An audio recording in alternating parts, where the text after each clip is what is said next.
Good morning दोस्तों। चलिए तैयार हो जाइए दोस्तों। आज हम आपके लिए लेकर आए हैं कोशिका से संबंधित महत्वपूर्ण प्रश्न। रे टोटल दोस्तों जितने भी हैं, ये जितने भी आई हुई परीक्षाओं के क्वेश्चन हैं दोस्तों, ये हमने बिल्कुल इंपॉर्टेंट क्वेश्चन लिए हैं जो कोशिका से संबंधित हैं। और दोस्तों कोशिका विभाजन के क्वेश्चन वो अलग होंगे, वो अगली वीडियो में आएंगे दोस्तों। ये टोटल ओनली कोशिका से संबंधित दोस्तों 75 क्वेश्चन हैं। तो चलिए दोस्तों शुरू करते हैं।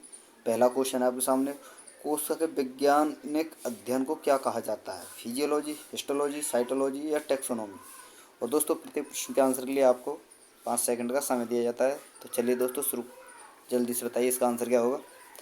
कोशिका के वैज्ञानिक अध्ययन को क्या कहा जाता है? तो दोस्तों हम आपको बता दें, इसका आंसर है ऑप्शन नंबर सी, साइटोलॉजी। अगला प्रश्न है दोस्तों, प्रश्न नंबर 2। मानव शरीर में कोशिका की खोज किसने की?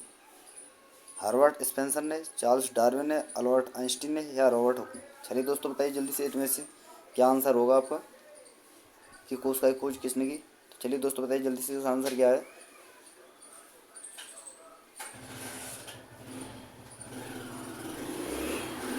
तो दोस्तों हम आपको बता दें, इसका आंसर है option number D, Robert Hooke. अगला प्रश्न है दोस्तों, प्रश्न नंबर 3। ब्रिटिश वैज्ञानिक किसने 1665 में कोशिका की खोज की? रॉबर्ट हुक ने, फ्लेमिंग ने, ल्यूवेन हुक ने या रॉबर्ट ब्राउन ने? चलिए दोस्तों बताइए जल्दी से, 1665 में किस वैज्ञानिक ने कोशिका की खोज की? चलिए दोस्तों जल्दी से बताइए इसका आंसर क्या है।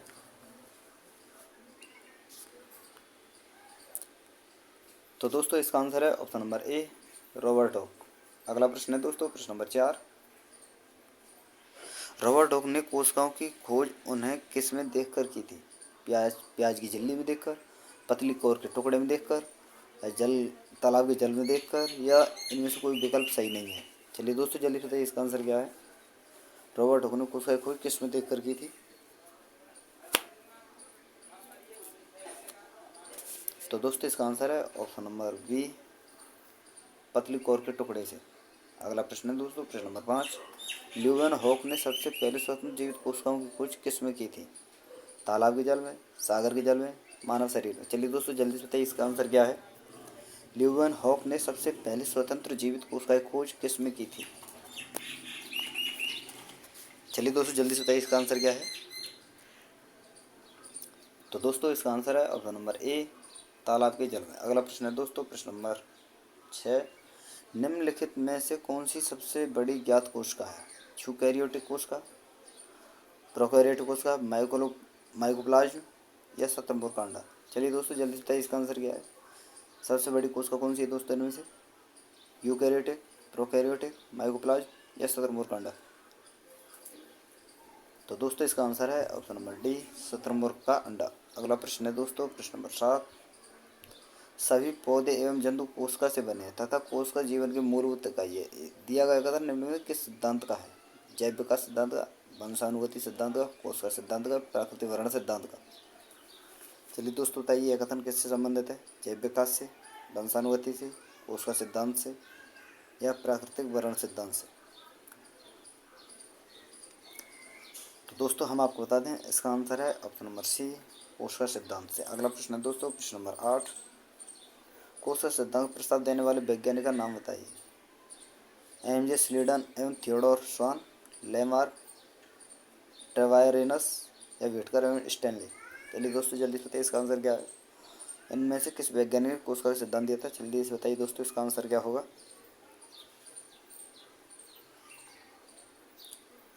तो दोस्तों हम आपको बता दें, इसका आंसर है option number A, M J Schleiden एवं थियोडोर स्वान ने। अगला प्रश्न है दोस्तों, प्रश्न नंबर 9।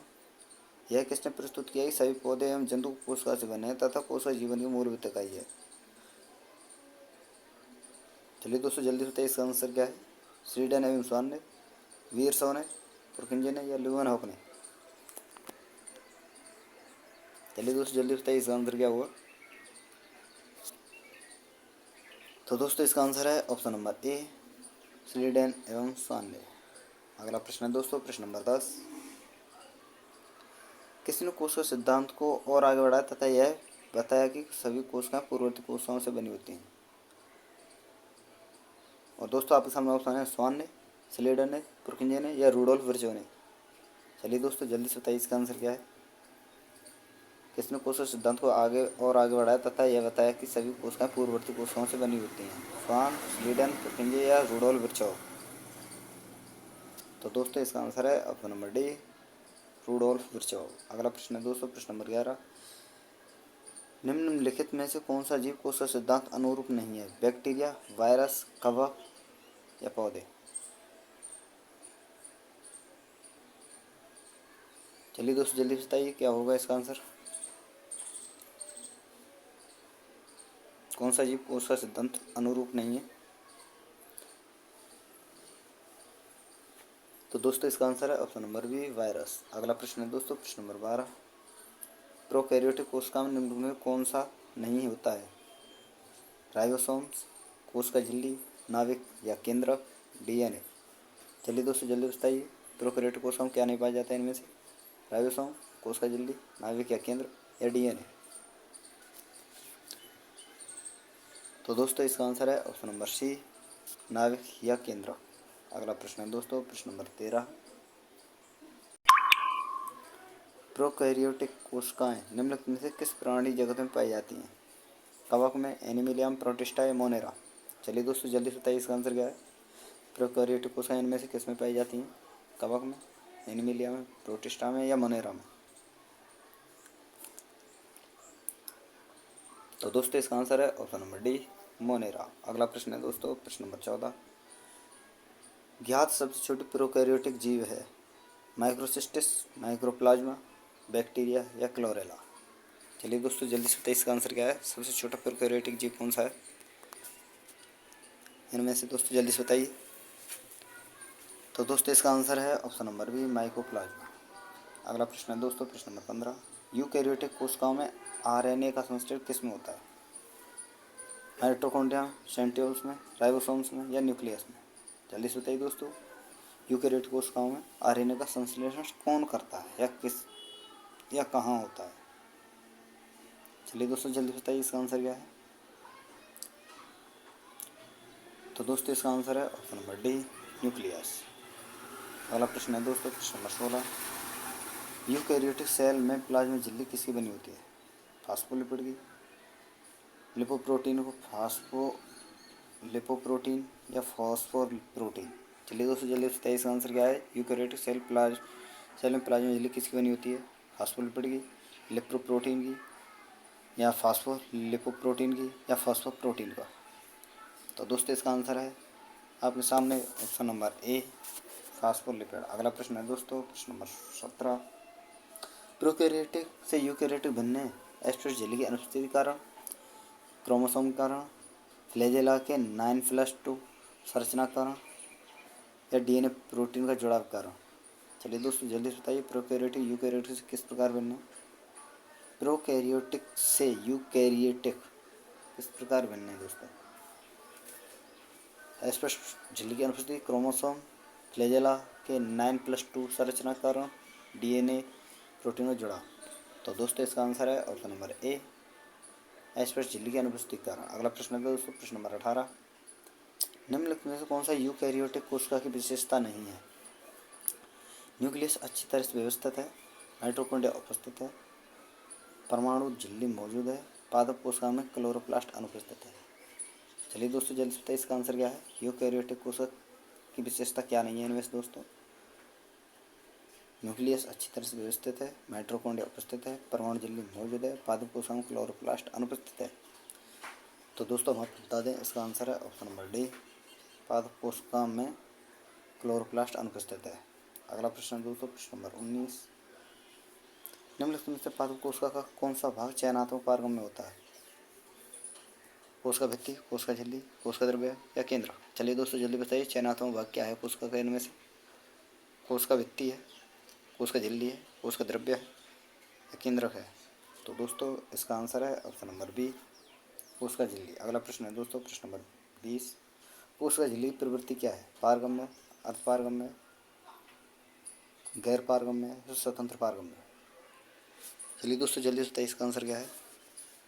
तो दोस्तों इसका आंसर है ऑप्शन नंबर बी, अर्धपारगम्य। अगला प्रश्न है दोस्तों, प्रश्न नंबर 21। प्लाज्मा झिल्ली या कोशिका झिल्ली या प्लाज्मा मेम्ब्रेन या चयनात्मक पारगम्य झिल्ली बनी होती है?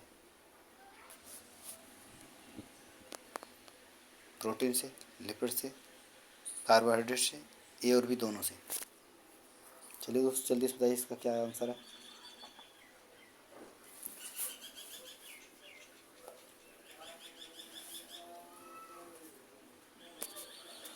तो दोस्तों इसका आंसर है ऑप्शन नंबर डी, ए और बी दोनों से, यानी प्रोटीन से भी दोस्तों और लिपिड से भी। अगला प्रश्न दोस्तों, प्रश्न नंबर 20 देखते हैं दोबारा से। कोशिका झिल्ली की प्रवृत्ति क्या है? दोस्तों ये अर्ध पारगम्य नहीं है दोस्तों, ये पारगम्य है, और यहाँ का आपका ऑप्शन होगा दोस्तों ए। अगला प्रश्न है दोस्तों आपका 22, लिपिड क्या है? लिपिड मोनोसेकेराइड है। लिपिड कोशिकाओं को ऊर्जा प्रदान करते हैं, नहीं करते। फल लिपिड के अच्छे स्रोतक हैं, या कोलेस्ट्रॉल या ट्रांस फैटी एसिड लिपिड के प्रकार हैं? चलिए दोस्तों जल्दी बताइए लिपिड क्या है। लिपिड मोनोसेकेराइड है। लिपिड कोशिकाओं को ऊर्जा प्रदान नहीं करते। फल लिपिड के अच्छे स्रोत हैं। कोलेस्ट्रॉल और ट्रांस फैटी एसिड लिपिड के प्रकार हैं दोस्तों। तो दोस्तों इसका आंसर है ऑप्शन नंबर डी, कोलेस्ट्रॉल और ट्रांस फैटी एसिड लिपिड के प्रकार हैं। अगला प्रश्न है दोस्तों प्रश्न नंबर 23, कोशिका का कौन सा गुण कुछ पदार्थों को कोशिका के भीतर तथा बाहर जाने की अनुमति देता है? कोशिका द्रव्य, जीव द्रव्य, कोशिका भित्ति या प्लाज्मा झिल्ली? चलिए दोस्तों जल्दी से बताइए, कोशिका के भीतर कुछ पदार्थों को आने और जाने की अनुमति कौन देता है इनमें से? दोस्तों जल्दी से बताइए इसका आंसर क्या होगा। तो दोस्तों हम आपको बता दें इसका आंसर है ऑप्शन नंबर डी, प्लाज्मा झिल्ली। अगला प्रश्न है दोस्तों प्रश्न नंबर 24, किस प्रक्रिया द्वारा कुछ पदार्थ जैसे कार्बन डाइऑक्साइड अथवा ऑक्सीजन कोशिका झिल्ली के आर पार आ जा सकते हैं? जीव द्रव्य कुंचन के कारण, अवसादन के कारण, विसरण के कारण या स्वेदन के कारण? चलिए दोस्तों जल्दी से बताइए, कार्बन डाइऑक्साइड और ऑक्सीजन कोशिका झिल्ली किस कारण आ जा सकते हैं? जीव द्रव्य कुंचन के कारण, अवसादन के कारण, विसरण के कारण और दोस्तों स्वेदन के कारण। तो दोस्तों हम आपको बता दें इसका आंसर है ऑप्शन नंबर सी, विसरण के कारण। अगला प्रश्न है दोस्तों प्रश्न नंबर 25, उच्च सांद्रता के क्षेत्र से उसकी कम सांद्रता वाले क्षेत्र की तरफ एक कोशिका झिल्ली के माध्यम से होने वाले अणुओं के संचलन को क्या कहते हैं? तीसरा, ऑस्मोसिस, सक्रिय आवागमन, निष्क्रिय आवागमन? चलिए दोस्तों जल्दी से बताइए इसका आंसर क्या है। उच्च सांद्रता के क्षेत्र से उसकी कम सांद्रता क्षेत्र वाले एक कोशिका झिल्ली के मध्य होने वाले अणुओं के संचलन को क्या कहते हैं? तो दोस्तों इसका आंसर है ऑप्शन नंबर सी, सक्रिय आवागमन। अगला प्रश्न है दोस्तों प्रश्न नंबर 26, निम्नलिखित में कौन सा लगभग प्रत्येक कोशिका में पाए जाने वाला गुण नहीं है? कोशिका भित्ति,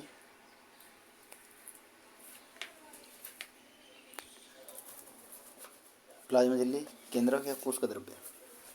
चलिए दोस्तों जल्दी से बताइए, प्रत्येक कोशिका में पाए जाने वाला गुण कौन सा नहीं है दोस्तों?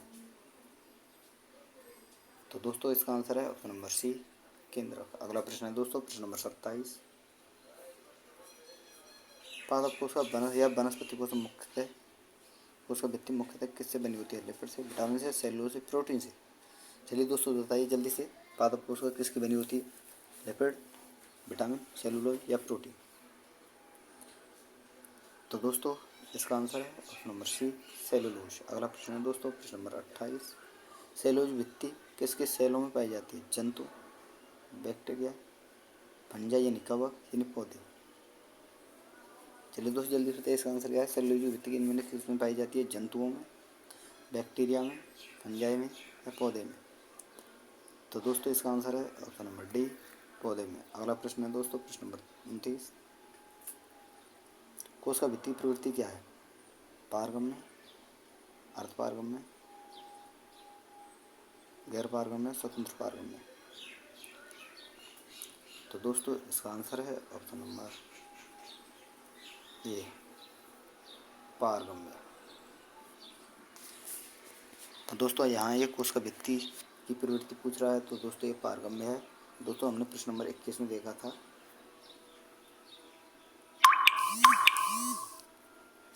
प्लाज्मा झिल्ली, तो दोस्तों 21 नहीं दोस्तों 20 है वो, प्रश्न नंबर 20, कोश का झिल्ली। ये दोस्तों यह हमें पारगम्य ही होगा दोस्तों, यह प्रश्न 2 बार टाइप हो चुका है। चलिए दोस्तों देखते हैं अगला प्रश्न। कोश का झिल्ली है। सॉरी दोस्तों, यहाँ पर मिस्टेक हुई है दोस्तों, हम आपको बता दें, दोबारा से हमसे गलती होगी दोस्तों, सॉरी। ये दोस्तों कोश का झिल्ली की प्रवृत्ति है वो दोस्तों अर्धपारगम्य होती है। जो दोस्तों एक कोश का झिल्ली की प्रवृत्ति है दोस्तों, ये अर्धपारगम्य होती है, जबकि कोश का भित्ति की पारगम्य होती है, जो कि प्रश्न नंबर 29 है दोस्तों, इसकी पारगम्य होती है। ये दोस्तों ध्यान रखना, कोश का भित्ति और कोश का झिल्ली दोनों में इनकी जो झिल्ली प्रवृत्ति होती है दोस्तों, कोश का झिल्ली की अर्धपारगम्य होती है और कोश का भित्ति की पारगम्य होती है। चलिए दोस्तों देखते हैं अगला प्रश्न क्या है। निम्नलिखित में से किसमें कोश का भित्ति नहीं होती? यूग्लिना, पैरामीशियम, ग्रेनुलेक्स और माइकोप्लाज्मा। चलिए दोस्तों जल्दी से इसका आंसर क्या है?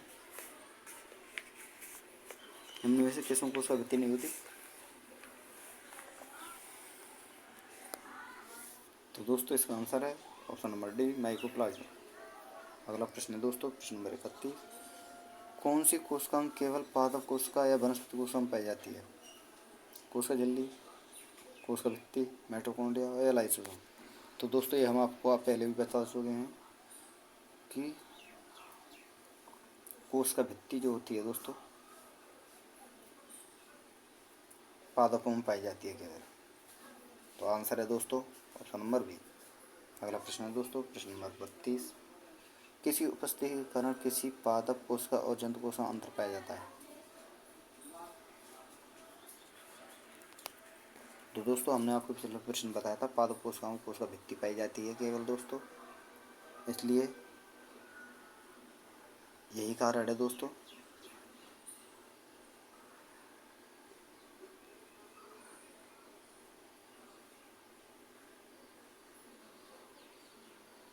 और दोस्तों लेकिन इसका मुख्य कारण दोस्तों ये है क्लोरोप्लास्ट,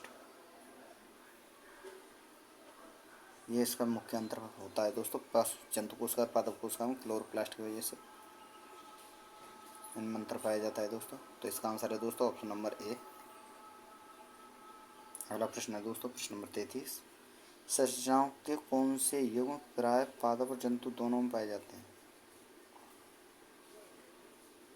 कोश का भित्ति और न्यूक्लियस, न्यूक्लियस और क्लोरोप्लास्ट, अंतःप्रद्रव्य जाल को कोश का कला या कोश का कला और कोश का भित्ति। चलिए दोस्तों जल्दी से बताइए, पादप और जंतु दोनों में कौन सी कोश कौन पाई जाती हैं दोस्तों? कोश का भित्ति और न्यूक्लियस, न्यूक्लियस और क्लोरोप्लास्ट, अंतःप्रद्रव्य जाल का, और दोस्तों कोश का कला और कोश का भित्ति। तो दोस्तों इसका आंसर है ऑप्शन नंबर आपका सी, अंतःद्रव्य जालिका और कोश का कला। अगला प्रश्न है दोस्तों, प्रश्न नंबर 34, निम्नलिखित में से कौन सा भाग वनस्पति और जंतु दोनों कोशिकाओं में पाया जाता है? कोश का कला, हरित लवक, रिक्तिका। ऑप्शन नंबर ए है दोस्तों आपके सामने कोश का कला, हरित लवक, रिक्तिका। ऑप्शन नंबर बी है दोस्तों आपने कोश का भित्ति, केंद्र और रिक्तिका। ऑप्शन नंबर सी है दोस्तों कोश का कला, कोश का द्रव्य या केंद्र। और ऑप्शन नंबर डी है दोस्तों आपके सामने कोश का भित्ति, हरित लवक और कोश का द्रव्य। तो दोस्तों आपको यहाँ प्रश्न की ऑप्शनों की पहचान करनी है कि देखो दोस्तों हरित लवक जो होता है वह केवल पादपों में पाया जाता है, कोश का भित्ति केवल दोस्तों पादपों में पाई जाती है, और दोस्तों हरित लवक और कोश का भित्ति दोनों ही पादपों में पाई जाती हैं। अब बचा दोस्तों यहाँ कोश का कला, कोश का द्रव्य और केंद्र।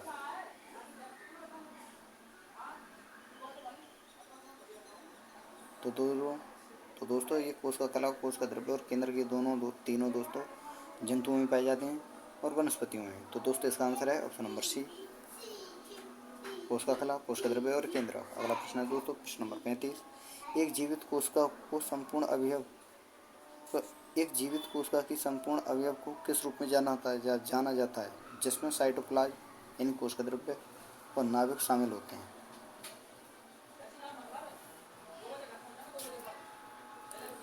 प्रोटोप्लाज्म या जीव द्रव्य, कोशिका झिल्ली, लाइसोसोम या माइटोकॉन्ड्रिया। चलिए दोस्तों जल्दी से बताइए इसका आंसर क्या है। एक जीवित कोशिका के संपूर्ण अवयव को किस रूप में जाना जाता है जिसमें साइटोप्लाज्म और नाभिक शामिल होते हैं। तो दोस्तों इसका आंसर है ऑप्शन नंबर ए, प्रोटोप्लाज्म और जीव द्रव्य। अगला प्रश्न है दोस्तों प्रश्न नंबर 36।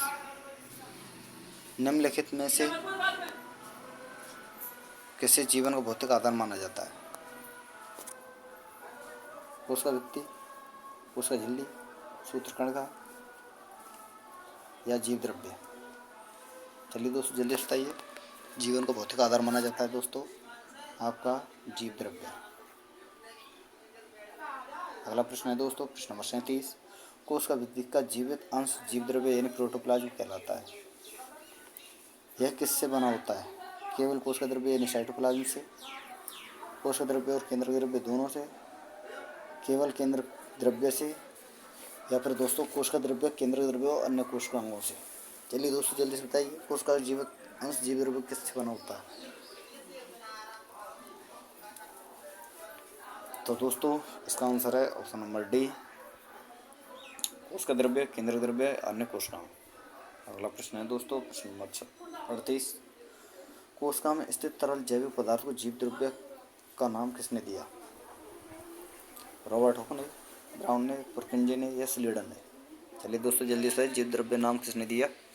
रॉबर्ट हॉक ने, ब्राउन ने, पुरकिंजे ने या स्लीडन ने। तो दोस्तों इसका आंसर है ऑप्शन नंबर सी, पुरकिंजे। अगला प्रश्न है दोस्तों प्रश्न नंबर 39। जीव द्रव्य में सर्वाधिक पाए जाने वाले पदार्थ प्रोटीन, वसा, खनिज या जल। चलिए दोस्तों जल्दी से बताइए इसका आंसर क्या है।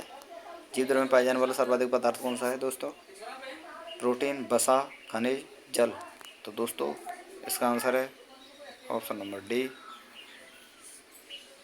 जल। अगला प्रश्न है दोस्तों प्रश्न नंबर 40। कोशिकाओं में सबसे प्रचुर मात्रा में अणु होते हैं जो कुल कोशिका द्रव्यमान का लगभग 70% या उससे अधिक होती है। तो दोस्तों बताइए उसमें क्या पाया जाता है जो 70% होता है। न्यूक्लिक अम्ल, लिपिड, प्रोटीन या पानी। चलिए दोस्तों जल्दी से इसका आंसर क्या है। जो कोशिका के द्रव्यमान का लगभग 70% होता है वो क्या होता है दोस्तों कोशिका में। न्यूक्लिक अम्ल, लिपिड, प्रोटीन या पानी। तो दोस्तों इसका आंसर है ऑप्शन नंबर डी, पानी। अगला प्रश्न है दोस्तों प्रश्न नंबर 41। लिपिड स्राव के लिए निम्न में कौन सा उत्तरदायी है। लाइसोसोम और सेंट्रोसोम, चिकनी अंतःपरिवर्ती जालिका, गोल्जी उपकरण और माइटोकॉन्ड्रिया। लाइसोसोम और माइटोकॉन्ड्रिया। चलिए दोस्तों जल्दी से बताइए इसका आंसर क्या है। लिपिड में सर्वाधिक उत्तरदायी क्या है। लिपिड स्राव के लिए सर्वाधिक उत्तरदायी क्या है दोस्तों जल्दी से बताइए। लाइसोसोम और सेंट्रोसोम, चिकनी अंतःपरिवर्ती जालिका, गोल्जी उपकरण और माइटोकॉन्ड्रिया। लाइसोसोम और माइटोकॉन्ड्रिया। तो दोस्तों हम आपको बता दें इसका आंसर है ऑप्शन नंबर बी, चिकनी अंतःपरिवर्ती जालिका। अगला प्रश्न है दोस्तों प्रश्न नंबर 42। अंतःपरिवर्ती की सतह पर किसकी उपस्थिति के कारण वह खुरदरी होती है। गोल्जी बॉडी के कारण, लवक के कारण, लनकाय के कारण, लयनकाय के कारण या राइबोसोम के कारण। चलो जल्दी से बताइए दोस्तों अंतःपरिवर्ती जालिका की सतह किस कारण खुरदरी होती है। तो दोस्तों इसका आंसर है ऑप्शन नंबर डी, राइबोसोम। अगला प्रश्न है दोस्तों प्रश्न नंबर 43। प्रोटीन संश्लेषण में निम्न कोशिकाओं में से किसकी भूमिका सबसे अधिक महत्वपूर्ण है। लाइसोसोम और सेंट्रोसोम, अंतःपरिवर्ती जालिका व राइबोसोम, गोल्जी उपकरण व माइटोकॉन्ड्रिया, लाइसोसोम व माइटोकॉन्ड्रिया। प्रोटीन संश्लेषण सबसे अधिक भूमिका इनमें से दोस्तों किसकी है। चलिए बताइए दोस्तों क्या आंसर है इसका।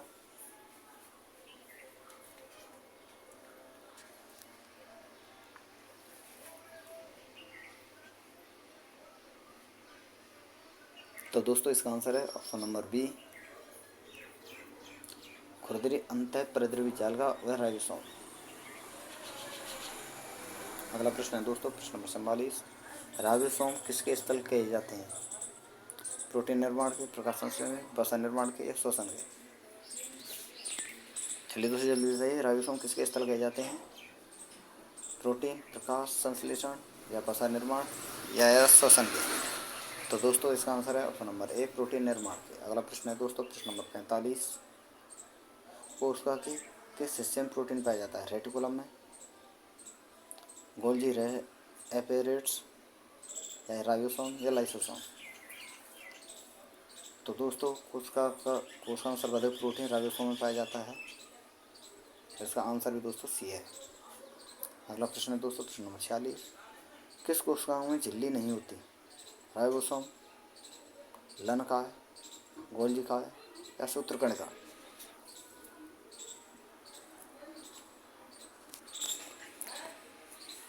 चलिए दोस्तों जल्दी से बताइए इसका आंसर क्या है।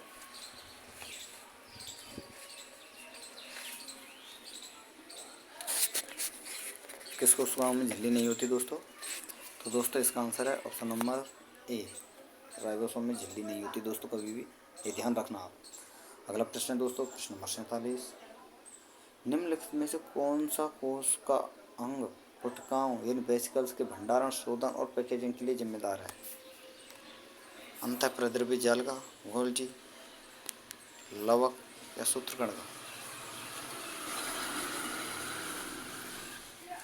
चलिए दोस्तों जल्दी से बताइए इसका आंसर क्या है।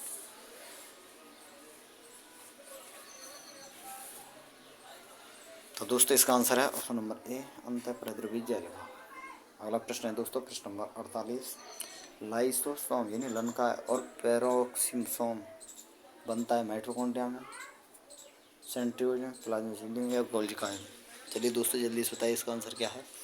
लाइसोसोम और पेरोक्सिसोम किस में बनता है दोस्तों? माइटोकॉन्ड्रिया में, सेंट्रियोज में, प्लाज्मा झिल्ली में, या गोल्जिकाय में?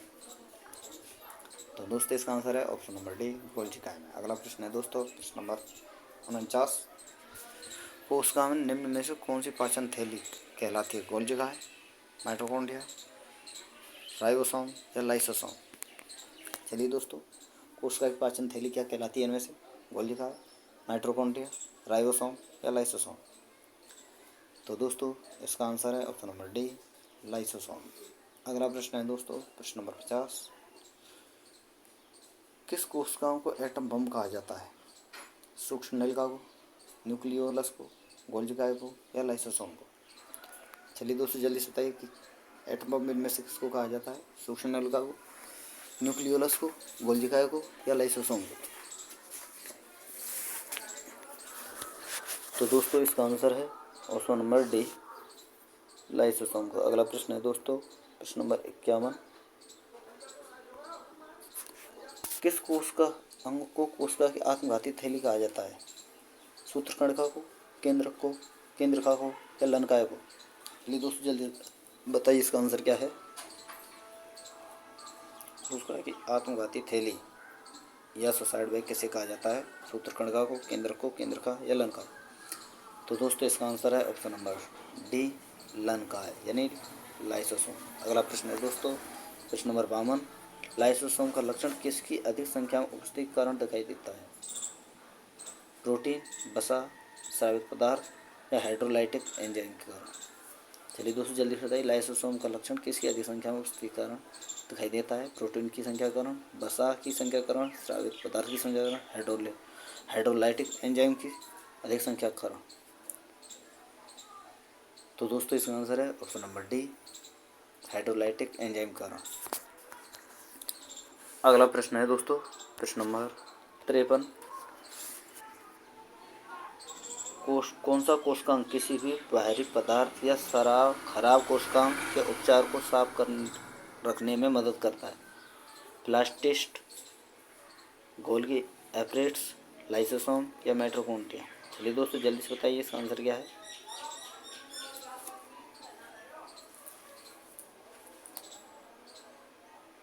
कौन सा कोशिकांग बाहरी पदार्थ और खराब कोशिकांग के उपचार में सहायक है दोस्तों? इन्हें साफ करने में मदद करता है दोस्तों। जल्दी से बताइए इसका आंसर क्या है। प्लास्टिस्ट, गोल्गी एपरेट्स, लाइसोसोम, या माइटोकॉन्ड्रिया? चलिए दोस्तों जल्दी से बताइए इसका आंसर क्या होगा। तो दोस्तों हम आपको बता दें इसका आंसर है ऑप्शन नंबर सी, लाइसोसोम। अगला प्रश्न है दोस्तों, प्रश्न नंबर 54, माइटोकॉन्ड्रिया पाया जाता है सभी प्रोकैरियोटिक कोशिकाओं में, सभी यूकैरियोटिक कोशिकाओं में, सभी बैक्टीरिया में, प्रोकैरियोटिक कोशिकाओं के नाभिक में?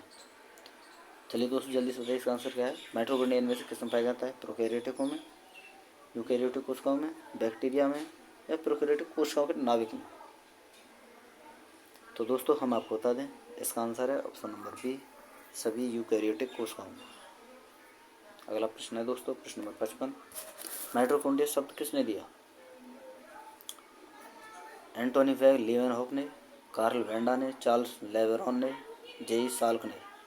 चलिए दोस्तों जल्दी से बताइए इसका आंसर क्या है। माइटोकॉन्ड्रिया शब्द किसने दिया?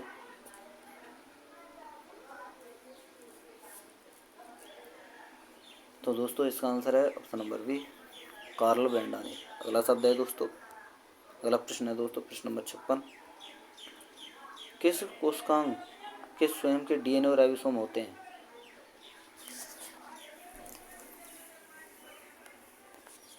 अब ऑप्शन है दोस्तों आपके सामने, वर्णलवक यानी क्रोमोप्लास्ट, कोशिकाधानी यानी बकुओलेस, अवर्णिलवक यानी ल्यूकोप्लास्ट और सूत्रकणा यानी माइटोकॉन्ड्रिया। चलिए दोस्तों जल्दी से बताइए इसका आंसर क्या है। किस कोशिकांग के स्वयं के डीएनए और राइबोसोम होते हैं?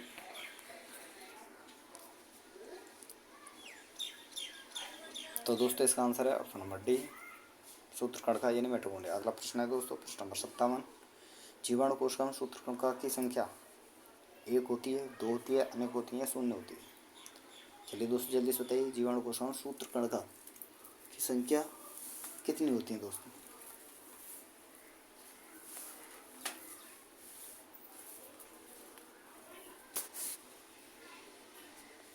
तो दोस्तों इसका आंसर है ऑप्शन नंबर डी, शून्य। अगला प्रश्न है दोस्तों प्रश्न नंबर 58।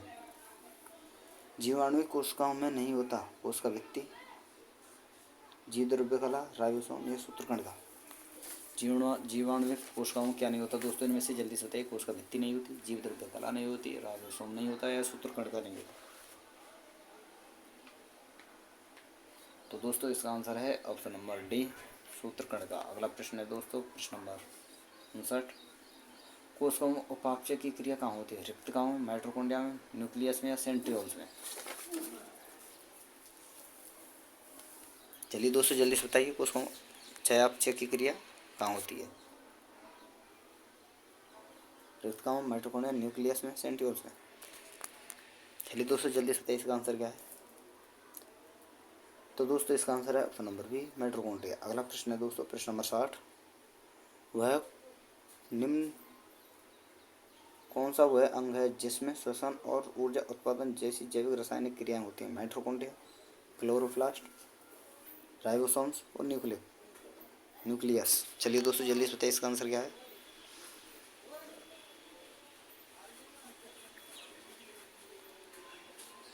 श्वसन और ऊर्जा उत्पादन और जैव रासायनिक क्रिया इनमें से किसमें होती हैं दोस्तों? माइटोकॉन्ड्रिया में, क्लोरोप्लास्ट में, राइबोसोम्स में या न्यूक्लियस में? तो दोस्तों इसका आंसर है ऑप्शन नंबर ए, माइटोकॉन्ड्रिया में। अगला प्रश्न है दोस्तों प्रश्न नंबर 61। निम्नलिखित में से कौन सी कोशिका अंग कोश के श्वसन के लिए उत्तरदायी है? गोल्जी बॉडी, सूत्रकणिका, केंद्रक या लंका? तो दोस्तों पिछले प्रश्न में हमने देखा है कि ऊर्जा, श्वसन और रासायनिक अभिक्रियाओं के लिए दोस्तों माइटोकॉन्ड्रिया यानी सूत्रकणिका उत्तरदायी होता है। तो कोशिकीय श्वसन बोल रहा है इसमें दोस्तों, तो ये सूत्रकणिका यानी माइटोकॉन्ड्रिया ही होगा दोस्तों। ऑप्शन आंसर है दोस्तों आपका ऑप्शन नंबर बी, सूत्रकणिका। अगला प्रश्न है दोस्तों प्रश्न नंबर 62। किसको कोशिका सक्रिय व पावर हाउस को कहा जाता है? लवण को, लवक को, सूत्रकणिका को, गोल्जिकाय को, कोशिका भित्ति को? चलिए दोस्तों जल्दी से बताइए कोशिका सक्रिय में से किसको कहा जाता है? लवक को, सूत्रकणिका को, गोल्जिकाय को या कोशिका भित्ति को? तो दोस्तों इसका आंसर है ऑप्शन नंबर बी, सूत्रकणिका को। अगला प्रश्न है दोस्तों प्रश्न नंबर 63। कोशिका की ऊर्जा के रूप में किसे जाना जाता है? Glycine triphosphate, adeno triphosphate, adenosine diphosphate, adenosine phosphate? चलिए दोस्तों जल्दी बताइए कोशिका की ऊर्जा के रूप में किसे जाना जाता है? ग्लाइसिन ट्राइफॉस्फेट को, एडिनोसिन ट्राइफॉस्फेट को, एडिनोसिन डाइफॉस्फेट को, एडिनोसिन फॉस्फेट को? चलिए दोस्तों जल्दी से बताइए इसका आंसर क्या है। तो दोस्तों इसका आंसर है option number B, adenosine triphosphate को। अगला प्रश्न है दोस्तों प्रश्न नंबर 64। निम्नलिखित में से किस कोशिका अंग में पायरुविक अम्ल टूटकर कार्बन डाइऑक्साइड जल और ऊर्जा में परिवर्तित हो जाता है? कोशिका द्रव्य में, केंद्रक में, सूत्रकर्ता में या हरित लवक में? चलिए दोस्तों जल्दी से बताइए इसमें क्या आंसर है। पायरुविक अम्ल टूटकर कार्बन डाइऑक्साइड जल और ऊर्जा में परिवर्तित होता है, कहाँ होता है दोस्तों? कोशिका द्रव्य में, केंद्रक में, सूत्रकर्ता में या हरित लवक में? तो दोस्तों इसका आंसर है ऑप्शन नंबर सी, सूत्रकर्ता में। अगला प्रश्न है दोस्तों प्रश्न नंबर 65। ससीम केंद्र की कोशिका में निम्नलिखित में से कौन सा कोशिका अंग जीवाणु कोशिकाओं के पार्श्व बंधन या परिग्रहण के द्वारा विकास प्रक्रिया के दौरान प्राप्त होता है? पेरोक्सिसोम, धनी, हरित लवक या माइटोकॉन्ड्रिया में? चलिए दोस्तों कौन क्या है इसका आंसर बताइए जल्दी से।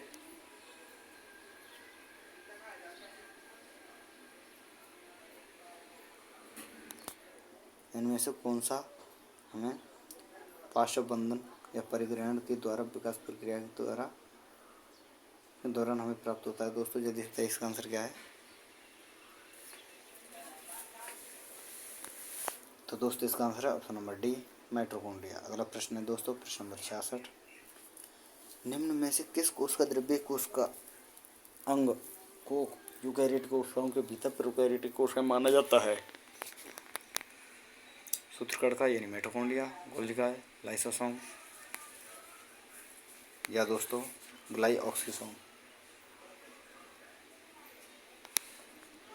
चलिए दोस्तों जल्दी से बताइए इसका आंसर क्या है। किसे कोशिका द्रव्य कोशिकाओं को यूकेरियोटिक कोशिकाओं के भीतर प्रोकैरियोटिक कोशिकाएं माना जाता है?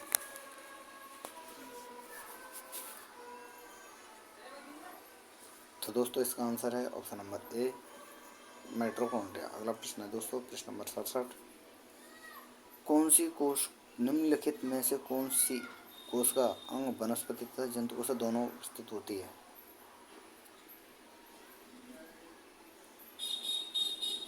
कोशिका भित्ति, लंदकाय, हरित लवक या सूत्रकर्ता? चलिए दोस्तों इसका आंसर क्या है जल्दी से बताइए। कोशिका अंग वनस्पति, कौन सी कोशिका अंगक वनस्पति तथा पशु कोशिका दोनों में उपस्थित होती है? कोशिका भित्ति, लंदकाय, हरित लवक या सूत्रकर्ता? तो दोस्तों इसका आंसर है लाइसोसोम।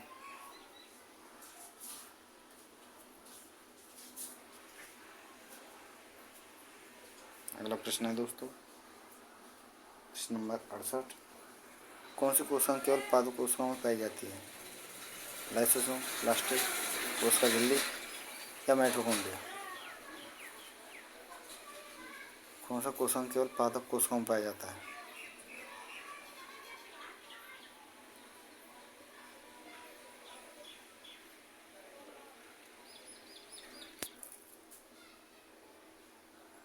तो दोस्तों इसका आंसर है ऑप्शन नंबर डी, माइटोकॉन्ड्रिया।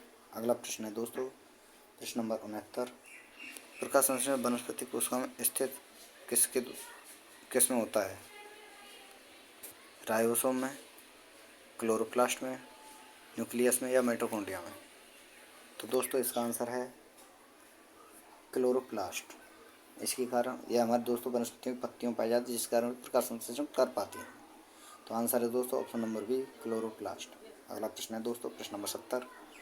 कौन सी कोशिकाएं पौधे के विभिन्न अंगों को जन्म देती हैं और पौधे को बढ़ाने में मदद करती हैं? स्थायी कोशिकाएं, त्वचीय कोशिकाएं, मेरिस्टेमेटिक कोशिकाएं, प्रौढ़ कोशिकाएं? चलिए दोस्तों जल्दी से बताइए इसका आंसर क्या है। पौधे को बढ़ाने में और नए अंगों को जन्म देने में कौन सी कोशिकाएं सहायक होती हैं दोस्तों? इसका आंसर है दोस्तों आपके सामने ऑप्शन नंबर सी, मेरिस्टेमेटिक। अगला प्रश्न है दोस्तों प्रश्न नंबर 71।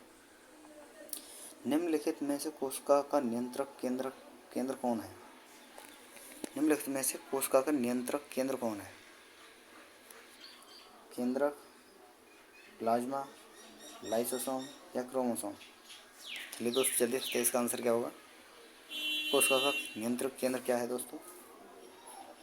ऑप्शन नंबर ए। इसका आंसर है दोस्तों ऑप्शन नंबर ए यानी केंद्रक। अगला प्रश्न है दोस्तों प्रश्न नंबर 72। एक कोशिका के केंद्रक में कौन सा द्रव्य होता है? कोशिका द्रव्य, जीव द्रव्य, न्यूक्लियोप्लाज्म या केंद्रक द्रव्य या न्यूक्लियोसोम। चलिए दोस्तों जल्दी से बताइए इसका आंसर क्या है। एक कोशिका के केंद्रक में कोशिका का द्रव्य केंद्रक में कौन सा द्रव्य होता है दोस्तों? कोशिका द्रव्य, जीव द्रव्य, न्यूक्लियोप्लाज्म या केंद्रक द्रव्य, न्यूक्लियोसोम। तो दोस्तों इसका आंसर है ऑप्शन नंबर सी, न्यूक्लियोप्लाज्म या केंद्रक द्रव्य। अगला प्रश्न है दोस्तों प्रश्न नंबर 73। निम्नलिखित में किसको किसी कोशिका में अचल संपत्ति माना जाता है? कार्बोहाइड्रेट, वसा, प्रोटीन या न्यूक्लिक अम्ल को। चलिए दोस्तों बताइए कोशिका में अचल संपत्ति किसे माना जाता है दोस्तों? कार्बोहाइड्रेट, वसा, प्रोटीन, न्यूक्लिक अम्ल। तो दोस्तों इसका आंसर है ऑप्शन नंबर डी, न्यूक्लिक अम्ल। अगला प्रश्न है दोस्तों प्रश्न नंबर 74। न्यूक्लिक अम्ल हेतु एक लक्ष्य कौन है? डीएनए, आरएनए, न्यूक्लियोटाइड या फॉस्फेट। चलिए दोस्तों जल्दी से बताइए इसका आंसर क्या है। न्यूक्लिक अम्ल के लिए एक लक्ष्य कौन है? डीएनए, आरएनए, न्यूक्लियोटाइड या फॉस्फेट। तो दोस्तों हम आपको बता दें इसका आंसर है ऑप्शन नंबर सी, न्यूक्लियोटाइड। अगला प्रश्न और अंतिम प्रश्न है दोस्तों डीएनए का पूर्ण रूप क्या है? ऑप्शन है दोस्तों आपके सामने di nucleic acid, deoxy nucleic acid, di ribo nucleic acid, deoxy ribo nucleic acid. चलिए दोस्तों जल्दी से बताइए इसका आंसर क्या है। डीएनए का पूर्ण रूप क्या है? Di nucleic acid, deoxy nucleic acid, di ribo nucleic acid, deoxy ribo nucleic acid. चलिए दोस्तों जल्दी से बताइए इसका आंसर क्या है। तो दोस्तों इसका आंसर है option number D, deoxy ribo nucleic acid. तो दोस्तों यहाँ पर हमारी ये वीडियो समाप्त होती है। और दोस्तों कोशिका से संबंधित जितने भी महत्वपूर्ण प्रश्न थे दोस्तों ये टोटल 75 प्रश्न हैं। ये जितनी आयु परीक्षाओं सभी आयु परीक्षाओं के क्वेश्चन हैं दोस्तों। और जहाँ तक मैं सोचता हूँ दोस्तों इनसे इम्पोर्टेंट शायद कोशिका के संबंध में और कोई क्वेश्चन नहीं होंगे दोस्तों, ना ही आपको मिलेंगे।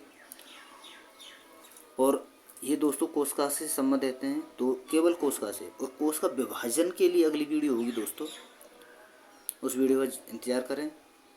तो वो उसमें दोस्तों आपके 75 से 80 के समथिंग क्वेश्चन होंगे दोस्तों। तो थैंक यू दोस्तों हमारी वीडियो देखने के लिए, धन्यवाद। और हमारी वीडियो अगर आपको पसंद आई हो तो लाइक, शेयर और सब्सक्राइब जरूर करें दोस्तों। तो थैंक यू दोस्तों हमारी वीडियो देखने के लिए, धन्यवाद। मिलते हैं अगली वीडियो के साथ कोशिका विभाजन वाली वीडियो के साथ। थैंक यू दोस्तों, धन्यवाद।